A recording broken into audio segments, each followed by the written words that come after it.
Secretary King, thank you so much for being here. This is a wonderful opportunity. We think we're onto something here. You know, you've worn a lot of hats. You're a parent, you're an educator, a social studies teacher. You've been a school founder, administrator. You've been a civil servant. You've been U.S. Secretary of Education. Talk about how those experiences are shaping your perspective today. Sure. Well, thanks for the opportunity to join you. Look, I think most profoundly, my views as an educator were shaped by my experience as a student. Growing up, both my parents were educators, but they passed away when I was a kid. My mom when I was 8, my dad when I was 12. And in the period when it was just my dad and me, my dad was struggling with undiagnosed Alzheimer's. So home was incredibly difficult, unstable, scary a lot of the time. The thing that saved me was school. Great public school teachers who made school a place that was safe and compelling and nurturing. And that really shaped my decision to become a teacher and principal and to pursue a career in education and education policy. And as an educator, I've always been very focused on issues of equity. And I think the reality is, as a country, despite our aspirations around democracy and equality, we have fallen short and continue to fall short in providing equitable opportunities to low-income students and students of color.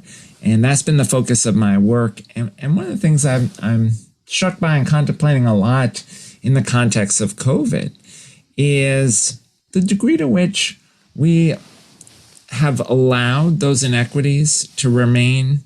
For many folks who have privilege, they're not necessarily even aware of those inequities. You know, we saw that when COVID hit and people suddenly realized there were so many families that didn't have internet or didn't even have a device for their students to use. Or the resource disparities between our schools.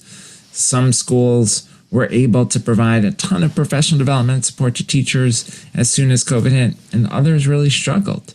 And so, you know, I continue to have this tremendous sense of urgency around closing those equity gaps and try to stay hopeful that this moment, this national crisis around COVID and the national reckoning around race after the murders of George Floyd and Breonna Taylor have provided an opportunity for us to turn the conversation into action and actually finally begin to address some of these longstanding challenges. You know, we're a very large college of education. We prepare thousands of teacher candidates every year. And I'm wondering, right, how do we take this opportunity to really think about what we do and how that education workforce that we prepare needs to change to get closer to this equity goal? We've got to diversify the teaching profession. You know, majority of kids in our nation's public schools are kids of color. Only 18% of our teachers are teachers of color. It is critically important for students of color, for Black students, Latino students, Asian American students, Native American students, to be able to see themselves reflected in our education workforce. But I also think it's critical for white kids to get to see a diverse community of educators supporting their learning. So that's an urgent need that you're particularly well positioned to address. 2, we've got to really think differently about how we approach teaching and learning to ensure that there are equitable opportunities for all students. Too often we know low-income students and students of color get less access to well-rounded education, less access to social studies and science and art and music, less access to advanced placement classes, dual enrollment opportunities, high quality career and technical education. So really I think about how do we make sure all students can access the kinds of things we would want for our own kids. A third, I think, important area of focus is diversifying the content of our curriculum, making sure that students gain an appreciation for the truth of our history, the hard parts of our history, slavery, segregation, Japanese American internment, our kind of cyclical anti-immigrant sentiment in this country. I mean, those are important areas for students to understand from our history, and then try to think through how do we tackle some of those issues that remain in our society today, some of those systemic challenges that remain. And excellent education needs to be broad, give students an appreciation for the beauty of music, for physical and mental health, and has to provide environments that are supportive of students' socio-emotional well-being.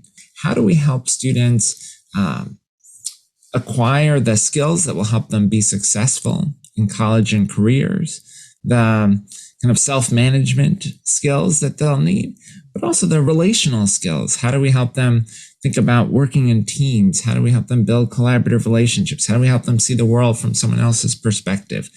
And so there are many elements of socio-emotional skills that I think we now know we need to attend to more in teacher and principal preparation.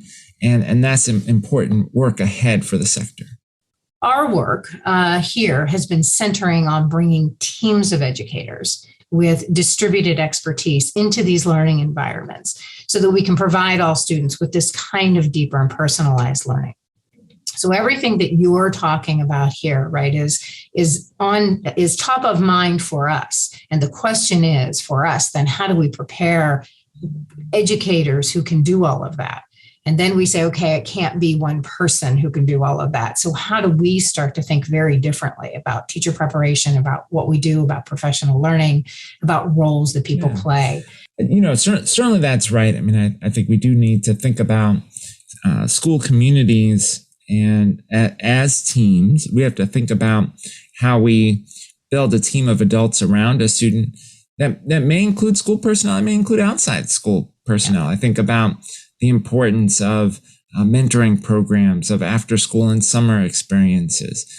The important thing is that young people have powerful, positive relationships with adults who are helping them acquire the skills that they will need for long-term success.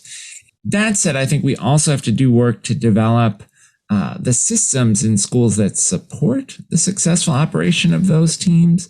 I think about one of our Investing in Innovation grantees during the Obama administration called Building Assets, Reducing Risk, an initiative that began with a school counselor in Minnesota who went to her principal with the realization that they might be able to help students do better if they just had time built into their schedule for the adults working with students, the team of teachers and school counselor and so forth, had time to meet and talk through individual students and to look at both their assets, their strengths, the things they're passionate about, and the students who were most in danger of getting off track. And that team then could figure out, how do we leverage those assets, and how do we make sure that there's someone on the team who's intervening with any student who seems like they're getting off track. And what she showed, what Angie Jerebick showed at Building Assets, Reducing Risk, is that she was able to significantly improve academic outcomes, attendance, and graduation rates in randomized controlled trials at scale, not just in one school or one district, but across multiple districts, through creating that team environment.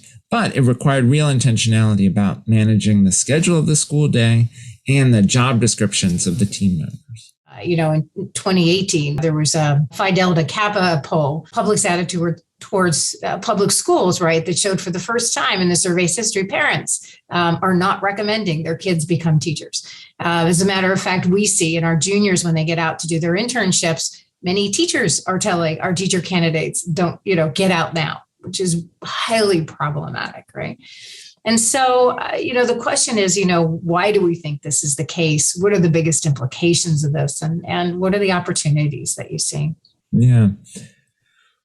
Well, two very concrete challenges, and then one that is more cultural. So at a very concrete level, we need to pay people better. Teacher compensation remains a huge challenge, variable across the country, even across states. But we aren't paying people at a level that is competitive with folks with similar education in our economy. And that makes it hard. When you see teachers who have to work 2 jobs, 3 jobs in order to make ends meet, that is not sustainable. So we've got to improve teacher compensation. 2, we've got to improve working conditions. Is the copier working? Are there are enough school counselors in the building? We know in some states, the ratio of students to school counselors is 400 to 1 or more. Whether or not people have collaborative planning time with their colleagues, whether or not they are able to get the classroom resources they need for labs or for projects, whether or not they're able to take field trips, whether or not their kids have access to meals. All those different elements play into the working conditions. The harder piece, even if we solve compensation and working conditions, is the broader cultural question.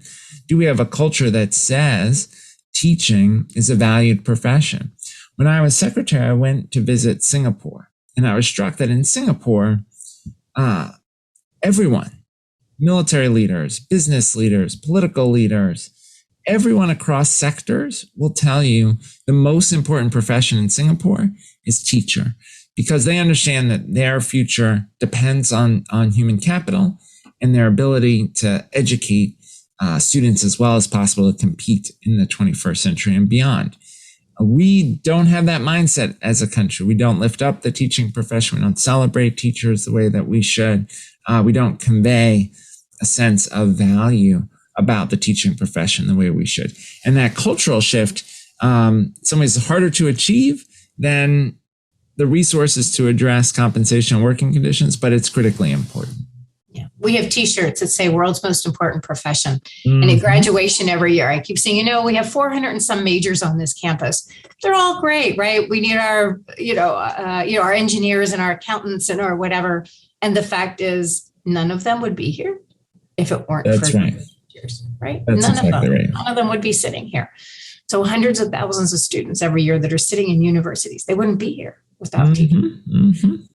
Where is the policy shift in all of this? We talk lots about local control, and I've always thought a lot of this could happen, right? If we have the will to really do it. But there's clearly politics, there's clearly policy, an investment that probably needs to be made. And you've seen, this kind of, investment, good investment, bad investment.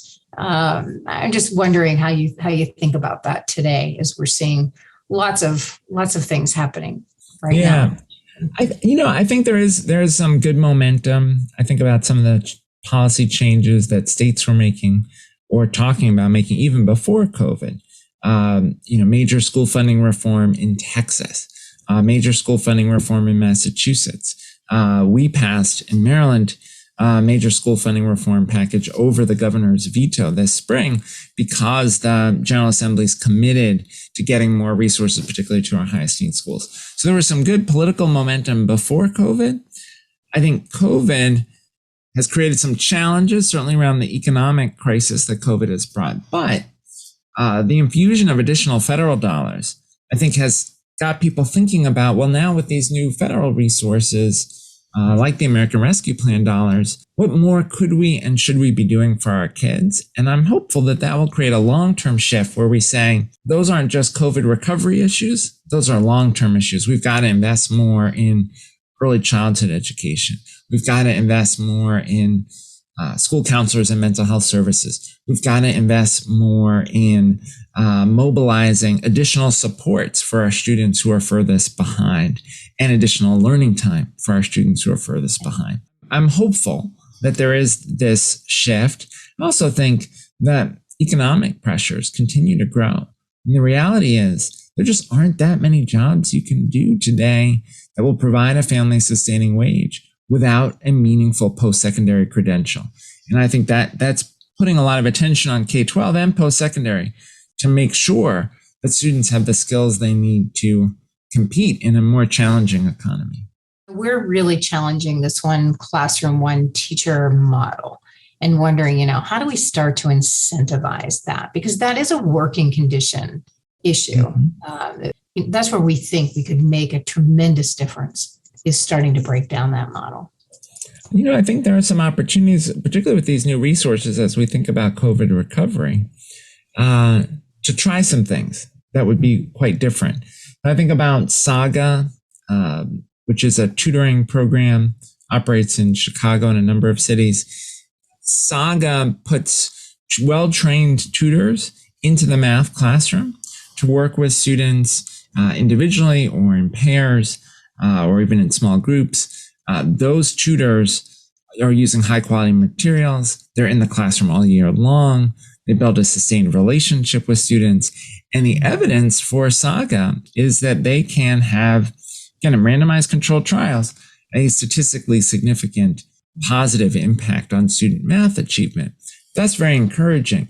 I hope some folks will use some of the American Rescue Plan dollars to try out different models of high intensity tutoring. We have good evidence that high intensity tutoring works, but we need to learn the different ways that we can deploy that tutoring to address reading, to address math, to address science, and social studies, so forth.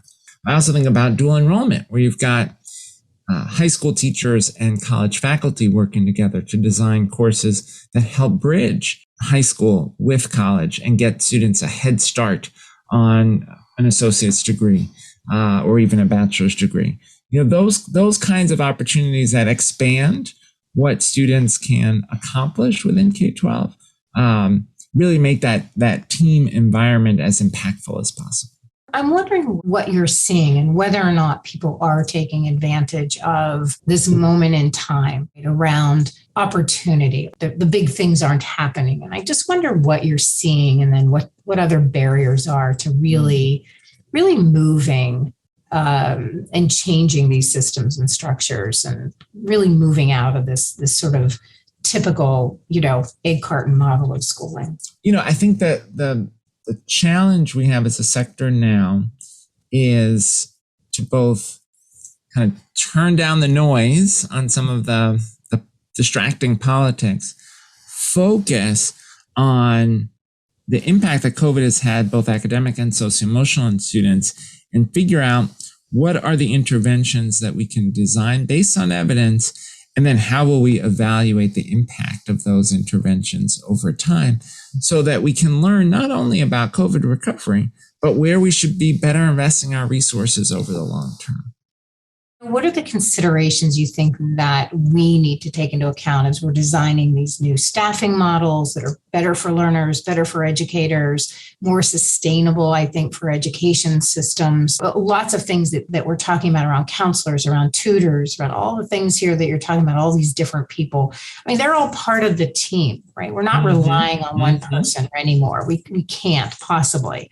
And so whether or not that's, after school, before school, during school, what's a team look like, grade level teams around groups of kids, integrated content teams around kids, that, people that just, again, have more eyes and ears on what's going on with kids and are really, really focused on thinking about, putting the learner at the center of what's happening in schools.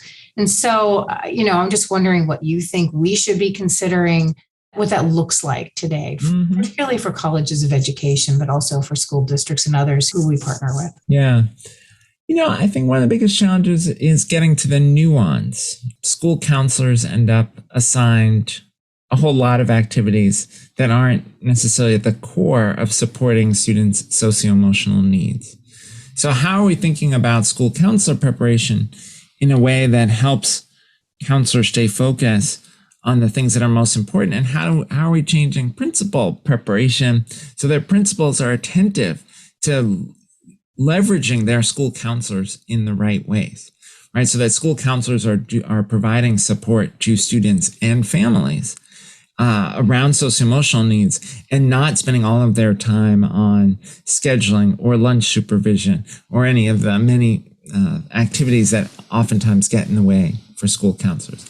When we're thinking about the design of the role of tutors or academic support folks in a school, are we making sure that they're well trained, that they're getting strong, high quality materials, that their work is coordinated with the school?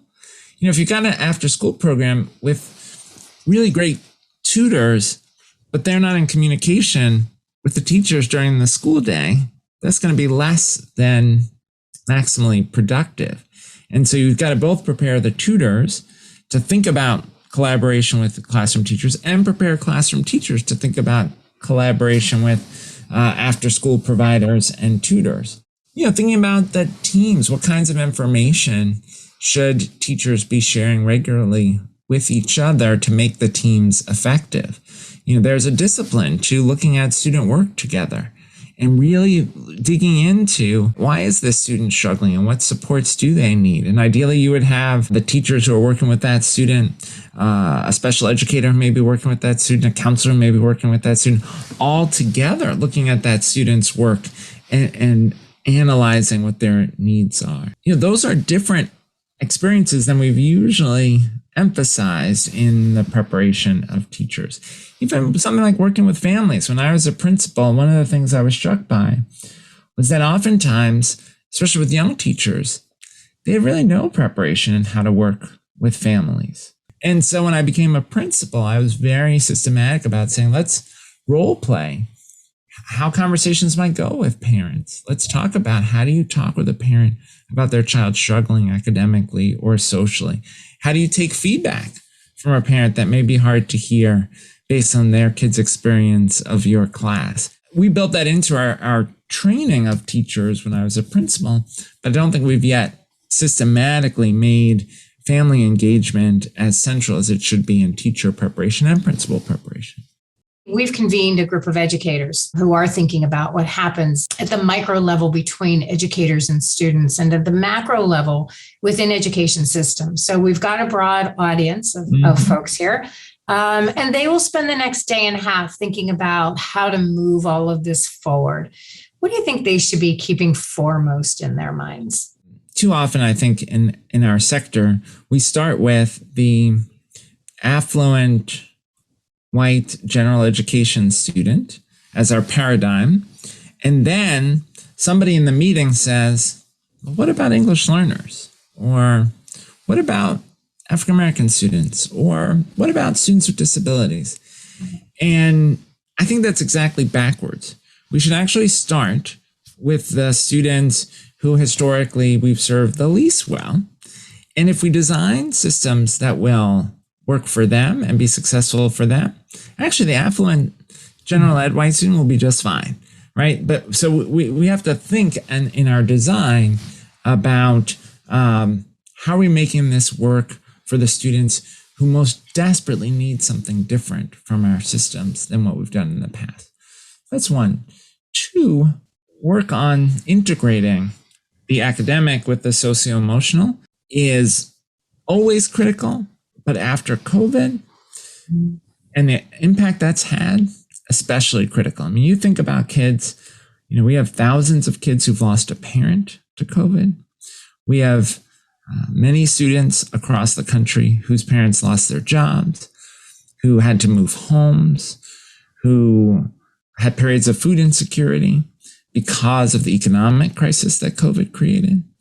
Many young people who were missing a lot of school and isolated from those relationships with peers and teachers that are so powerfully important. I mean, I see it with my daughters who have tremendous privileges, but last year not having in-person school was really hard.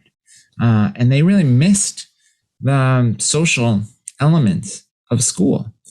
And that's really taken a toll on kids. And so we really have to think about this as a period of reconnection for kids this school year, but more broadly over the long term, how we're going to better address socio-emotional needs. When we're thinking about the design of a project or a task, we should be thinking about the academic goals and the socio-emotional goals. When we think about the construction of the school schedule or the teams of educators around students, we should be thinking both about academic goals and socio-emotional goals. How do we make sure that we are building school environments and education policy environments that are about continuous learning? There are a lot of initiatives taking place in every school district. We often don't spend as much time thinking about, did the initiative work? How do we know?